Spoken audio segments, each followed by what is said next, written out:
Hello guys, welcome to Gyan Gurukul e-classes. Today we will learn about the labor and leisure constraint, okay, or the labor and leisure trade-off, right? So when we talk about a particular person, right? So the person can spend his time. Let's take the one day, okay? Let's take 24 hours, okay? So a person in 24 hours he can spend the entire time basically in two ways, okay. What are the two ways? Let's say the person is person A, okay. So either person A can use his labor power or provide the labor activity to some institution, okay, or in some work, okay. For that reason, what he will get? He will get some income, or he will get some earnings in return, okay, or some remuneration, right? Suppose person A uh, provide his labor activity in a mining site, okay. Let's suppose, right? So he is providing the labor activity for say 8 hours, right? 8 hours. And for 8 hours, suppose the person gets how much? Suppose the person gets 100 rupees, okay. He is getting 100 rupees, right? For 8 hours working at a mining site, okay, the person is getting 100 rupees. So the 8 hours he is working at the site, it means he is providing labor activity, right? His labor power, he is utilizing his labor power and providing the labor activity, or we can say that the person is engaging in labor activity, okay, labor. Sorry. Uh, so for 8 hours the person is busy in labor work, right? Then suppose the rest of the time, okay, how many hours left from 24 hours? Say 16 hours left, okay. In the rest of the hours he is engaging in some other works, like labor activities. He is not utilizing the labor power, rather he is say sleeping, okay, or he have gone to some other place of some beauty or monument, okay. He is going to see some historic place, or he may go in front of a lake and watch and enjoy the scenic beauty, right? He could do that, okay. So that accounts for the leisure activity, okay. That is his leisure activity, right? So in this way we can divide the time that a person devote in two basic ways. One is labor activity and the other one is leisure activity, right? So now you can see that if a person, okay, first thing is that in a particular day, or if we take a certain time period, say a month or a year, okay, for our simplicity we are talking about the particular day, right? So in a particular day there is a time constant, okay. How much time we have? We have 24 hours, okay. Now he have to devote his distribute the time uh, in two particular different works, okay. One is labor, one is leisure, okay. So if he devote more time for labor activities, then definitely he will have less time to spend in leisure activities. Clear? Because the time is constant. Yes, we cannot go beyond 24 hours in a 24 hours in a particular day, right? So if he suppose from 8 hours, suppose the person works for 10 hours, okay. In that case he will left with only 14 hours for labor activities, right? So there comes the trade-off between labor and leisure, okay. The person have to choose that whether he is going to devote more time for labor activities, or he devote more time for leisure activities. That is his own choice, okay. The person get to choose whether to spend more time for labor or leisure, right? Now here comes another twist. What is the twist? The twist is that if he spend more times in labor activity, he is going to earn more salary or more income. Why? Because labor activities always pays him some remuneration, right? Some say some sort of reward. Okay, for working in a mine or working in a particular factory, you are definitely going to get something. Okay, right? So there is one which is what is related with labor. It is the we we can relate, suppose wage. Okay, you can say wage or income or salary, anything, right? That is the money. Okay, you are going to earn some money for providing labor activity, right? So now the person has to choose between labor and leisure, and because there is a trade-off, so we get the labor leisure trade-off or labor leisure constraint. So now with the help of a diagram we will discuss it in better ways, right? So let's draw a diagram. So this is the y-axis, right? Sorry, I couldn't draw a perfectly straight line. Anyway, this is the x-axis, okay, and this is the y-axis. So in y-axis we are taking uh, income, right? We are taking income. I'm denoting income as I. Then this is O, and this is what? This is leisure, right? We'll denote this leisure, right? Now we will draw a straight line. Okay, this line should be straight. Here in this picture, the line is not straight one, but make sure when you draw this, it is a straight line. Okay, clear. Now let me change the color. Say this line is AB. Okay, the line is AB, right? Now in this line, okay, so this difference OB, okay, OB represents the total amount of time that a person can spend in leisure activity. Okay, so when we take one day, then we can say that this difference OB, okay, the difference OB implies 24 hours, right? So this difference, okay, this difference is implying 24 hours here. Now what the person can do, he have two choices, right? He can either spend the entire time in leisure activities. If he do so, then in that case he is going to spend all the time, that is up to this point. From here, okay, the entire OB would be go for leisure time, okay, or leisure activities. Clear? In that case, for leisure activities, you are getting pleasure, no doubt, you are getting some utility, but you are not getting any money income, or you are not getting any wage. Clear? So in that case, what would be your income? In the y-axis, income would be 0 at this point. Clear? So if the person spend entire time in leisure activities, then he would get 0 income. Okay, or else what he could do, he could devote the entire time in labor activities. Okay, he could work for 24 hours in the mine, or he could work at a shopping mall for 24 hours, or anything. Okay, so if he devote the entire time, his entire time of the day in labor activities or in some work, in that case he would be earning up to this level maximum.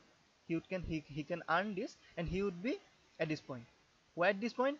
Because at this point there is no laser. Okay, the if we go from this point to towards right, then the laser increases and labor decreases, and when we come this way, okay, from left to right, when we come, then our labor increases and laser decreases. Okay, because this curve this curve denotes laser. Okay, so at this point laser is 0. Clear? So if laser is 0, then that means the entire time is devoted for labor. Okay, so if he devote the entire time for labor, then he would get how much income? He would get this much of income. Okay, this much OA, right? Maximum how much income he could get? OA, right? Okay. Now the problem is that in reality, or in general sense, if we see, a person cannot spend entire time working in a shopping mall, or whether working in a a mine activity, or anything. Okay, a person cannot work for the whole day actually, right? Because he would get exhausted, right? So generally we don't see that the person working for the entire time period or the entire time constraint, right? Rather, he took a certain point where he devote the whole time into two activities, some hours for labor activity and some hours for leisure activity, right? Okay, so what happens in this line, if we take any point, say this point, okay, So if we take this point, then we can draw a straight line, right, and it would divide the whole this range OB range into two different parts. Okay, we name it as point C. Okay, now this amount OC amount is devoted for what? For laser activities. Okay, this amount is devoted for laser activities, and this amount, that is CB, clear, this amount CB is now devoted for labor activities. Clear? Now by working for CB time, okay, now working for CB time, the person is getting income. How much income? This much, this difference. Okay, or we can say this difference. They name this point, this is OP, suppose. Okay, so by working CB hours, the person is getting OP income, or we can say we can give the time. Okay, let's say this is, you know, say this is 16 hours. Okay, the person is working for 16 hours, and this is 8, that is he is you know, lasering for 8 hours, right? In that case, how much is in what is his income? Suppose the income is now say 100 rupees, right? For simplicity, say 100 rupees he is getting for working 16 hours and lasering for 8 hours, right? Or what can he do? He can took say another point, say this point, right? Now in this point we see the time devoted for labor is now less. Why less? Because the difference between this point and this point is less than CB. Okay, previously he was working for CB hours or 16 hours, now he is working for say 10 hours, right? Now he is working for 10 hours. Now because he is working for less hour, it is definite that his income is bound to go to you know, bound to fall. Previously it was 100 rupees, now say this is 60 rupees. Okay, up to this point, right? He is now getting up to this point income. Clear? So because he is working for less hours, his income has also fall. But at the same time, now one can you can see that his laser time has increased. Okay, previously his laser time was OC, now let's denote this point as D. So now laser time has increased from OC to OD, or we can say from you know, 8 hours to now 14 hours. Clear? So in this way, a person, okay, a person can choose how much time he has to you know, devote for leisure activities and for labor activities, right? So this is the labor and leisure constraint, and this trade-off, we can say it is a trade-off, and the person himself can, you know, solve this problem, right? Now, hello guys, welcome to Gyan Gurukul. So in the previous class we learned about the labor and leisure trade-off, right? Now this labor and leisure trade-off can also be so with the help of indifference curve analysis, right? So we are going to draw a diagram, right? So this is the y-axis and this is the x-axis. So here we are denoting leisure and here we are denoting income, right? Now, sorry, we have to draw a convex curve like the indifference curve we have learned in the consumer behavior lesson, right? So suppose this is the curve. Okay, now say I1. Okay, now you see this curve denotes combinations of labor and leisure. Okay, to denote the amount of labor, actually it has been denoted by the income. Okay, so higher income means that more time has been devoted for, or you can say more time has been used for labor. Okay, and lower income means more time has been used for leisure and less time has been used for labor. Okay, clear? So now in this curve, let's take a point. Okay, this point, say the point is A, right? At this point, how much time has been spent on leisure? It is say L1. Okay, L1 hours have been spent for leisure activity, right? And the rest of the hours of the day have been spent in you know, labor activities. For that, the person will get a high income or high remuneration. Okay, say this amount. Okay, I will denote it as I1. Okay, I1 amount of income he got for working for the rest of the time, right? Now let's take another point, say this point. Okay, now at this point the person is leisuring for how much time? L2, OL2. Okay, now the person is spending more time for leisure activities. How much? OL2. Okay, now clearly OL2 is greater than OL1. Okay, by how much amount? By this amount, that is the L1 L2 amount. Okay, now the person is devoting L1 L2 hours more in leisure activities. Clear? Now because he is spending more time in leisure activities, that means he is bound to get less time left for using in or utilizing in labor activities. Okay, so because now he is spending less time in labor activities, therefore he is going to earn less amount. Okay, and this is also evident from the figure, right? Now how much he is earning? He is earning I2. Clear? Now I2 is less than I1. Clearly it is less than I1, and this is the difference, I1 I2. Okay, okay. Now let's take another point, say this point. Now in this point we can say this is L3. Clear? Now the person is spending OL3 amount of time in leisure activities. Now OL3 is greater than both OL1 and OL2, right? It is even larger than OL2. Okay, by how much amount? By this much amount. Clear? Now because the person is spending further more time in leisure activity, that means he is have very less and less time left for spending in labor activity. Clear? Now because he is spending less time in labor activity, that means his income is bound to decrease. And yes, from the figure we can say that the income has fallen to, say, up to this point. Okay, we will denote this point as I3, right? Okay, now see, all these points are representing some figures of uh, some amount of leisure and some amount of labor. Okay, it is actually representing a particular bundle of labor and leisure, right? Just like we see in the consumer behavior sector how indifference curve denote the bundle of two particular commodities, here we can also say that leisure and labor are two different commodities. Okay, I will denote leisure as L1 and suppose labor as L2. Okay, so now all these points are showing some different combinations of labor and leisure time spent. Okay, so we can say this point A to be say spending less amount in leisure activities, right? Say 4 hours in leisure and suppose the rest 20 hours in labor activity, right? Then this point, okay, we can say that this point, in this point the time spent is suppose equal 12 hours of leisure and 12 hours of labor. Okay, similarly in this point we can say that more leisure hour have been spent, so suppose 18 hours of leisure and how much 6 hours of labor. Here now there is no some hard and fast rule that leisure will always give you pleasure and labor will always give you pain. That is not actually true.